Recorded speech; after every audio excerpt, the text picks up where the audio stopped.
मंडळी, प्रेग्नन्सीमध्ये काय खावं आणि काय खाऊ नये याबद्दल आपण खूप काही ऐकत असतो. जसं की गरम पदार्थ टाळा, हे खा ते खाऊ नका, हे सगळं आपल्याला माहिती असतं. पण असे काही पदार्थ आहेत जे तुम्ही रोजच्या आहारात ठेवले तर शरीराची गर्भधारणेची तयारी अधिक चांगली होण्यास मदत होऊ शकते. म्हणजेच काय, तर तुम्ही जर प्रेग्नन्सी प्लॅन करत असाल तर हे पदार्थ तुमच्यासाठी नक्की हेल्पफुल ठरू शकतात.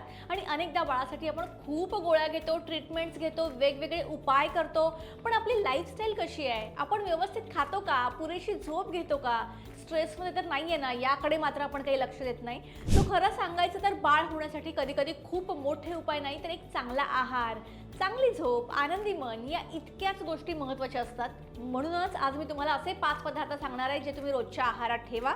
त्यामुळे तुम्हाला जर प्रेग्नन्सी तुम्ही प्लॅन करत असाल तर लवकर गर्भधारणा राहू शकते. आणि त्यासाठी हा व्हिडिओ शेवटपर्यंत नक्की पहा. तर यामधला सगळ्यात पहिला पदार्थ आहे तो काय, तर 10 मनुके आणि 2 अंजीर.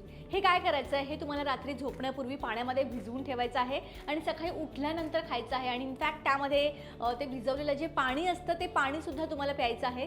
अनेक महिलांमध्ये हिमोग्लोबिन कमी असतं, आपल्या बॉडीमध्ये कमजोरी असते, सतत त्यांना थकवा जाणवत असतो. अशावेळी हे मनुके आणि अंजीर खूप उपयोगी ठरतात. मनुक्यांमध्ये आयर्न भरपूर असतं आणि अंजीरमध्ये फायबर असतं, कॅल्शियम आणि इतर पोषक घटक सुद्धा असतात. आपल्या शरीराला योग्य पोषण मिळतं तेव्हा शरीरातील अनेक प्रक्रिया व्यवस्थित चालायला मदत होते. त्यामुळे दिवसाची सुरुवात या छोट्याशा सवयीने करून बघा. दुसरा पदार्थ काय, तर तो म्हणजे खजूर आणि साजूक तूप. रोज 2 ते 3 खजूर आणि 1 चमचा साजूक तूप तुम्हाला घ्यायचं आहे. खजूर शरीराला पटकन ऊर्जा देतात. अनेक महिलांना सतत थकवा असतो, तर अशा वेळी काय होतं, हा खजूर एक खूप चांगला त्यांना हेल्प करतो. आणि तुपामुळे आपल्या शरीराला आवश्यक असे चांगले फॅट्स मिळतात. त्यामुळे हा कॉम्बिनेशन छोटा असला तरी पौष्टिक नक्की आहे. शिवाय सकाळच्या वेळेला हा पदार्थ घेतला तर दिवसभर चांगली ऊर्जा टिकून राहते. तिसरा पदार्थ आहे तो म्हणजे डाळिंब. आता घरात सगळ्यांनाच माहिती असलेलं हे फळ पण खूप पॉवरफुल आहे, कारण डाळिंबामध्ये अँटीऑक्सिडंट्स आणि विटॅमिन्स भरपूर प्रमाणात असतात. त्यामुळे रक्ताची कमतरता असेल तर त्यामध्ये हे हेल्प करतंच. त्याचबरोबर रोज 1 वाटी डाळिंब खाण्याची सवय जर तुम्ही लावली तर तुमच्या शरीराला चांगलं पोषण मिळू शकतं. अनेक जण डाळिंबाला फर्टिलिटीसाठी उपयुक्त फळ असं म्हणून देखील ओळखतात. चौथा पदार्थ म्हणजे भोपळ्याच्या बिया. हा पदार्थ अजूनसुद्धा अनेकांच्या किचनमध्ये असतो नसतो, पण भोपळ्यांच्या बियांमध्ये झिंक आणि मॅग्नेशियम सारखे महत्त्वाचे घटक असतात. फक्त 1 ते 2 चमचे बिया जर तुम्ही रोज खाल्ल्या तर चालतात, पण या बिया तुम्ही तशाच खाऊ शकता किंवा सलाडमध्ये, पोहे, उपमा यामध्ये सुद्धा घालून तुम्ही खाऊ शकता. छोट्या दिसणाऱ्या या बियांमध्ये भरपूर पोषण दडलेलं आहे आणि विशेष म्हणजे हा पदार्थ अनेक लोकांच्या डाएटमध्ये नसतो. त्यामुळे आजपासून प्लीज हा डेफिनेटली ट्राय करून बघा, याचे भन्नाट फायदे आहेत. आणि आता 5वा पदार्थ म्हणजे शतावरी दूध.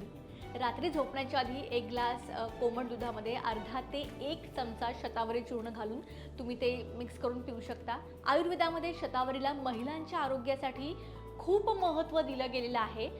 तुम्ही प्रेग्नन्सी प्लॅन करत नसाल तरीसुद्धा हे घ्या. अनेक महिलांमध्ये हार्मोनल बदल, थकवा किंवा कमजोरी जाणवत असते. अशावेळी योग्य तज्ज्ञांच्या सल्ल्याने शतावरीचा वापर करा.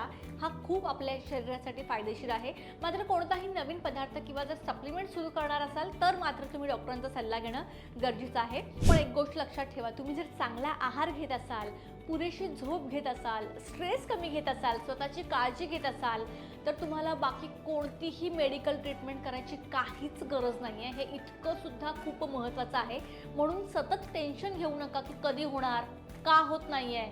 हे विचार मनातून थोडे बाजूला ठेवा. स्वतःला आनंदी ठेवा, चांगलं खा, चांगली झोप घ्या आणि सकारात्मक राहा. कारण निरोगी शरीर आणि आनंदी मन ही सुद्धा बाळाच्या प्रवासाची खूप महत्त्वाची सुरुवात असते. तर या गोष्टी तुम्ही नक्की करून बघा, तुम्हाला नक्कीच याचा रिझल्ट दिसेल. व्हिडिओ आवडला असेल तर लाईक करा, शेअर करा आणि चॅनलला सबस्क्राईब करायला विसरू नका.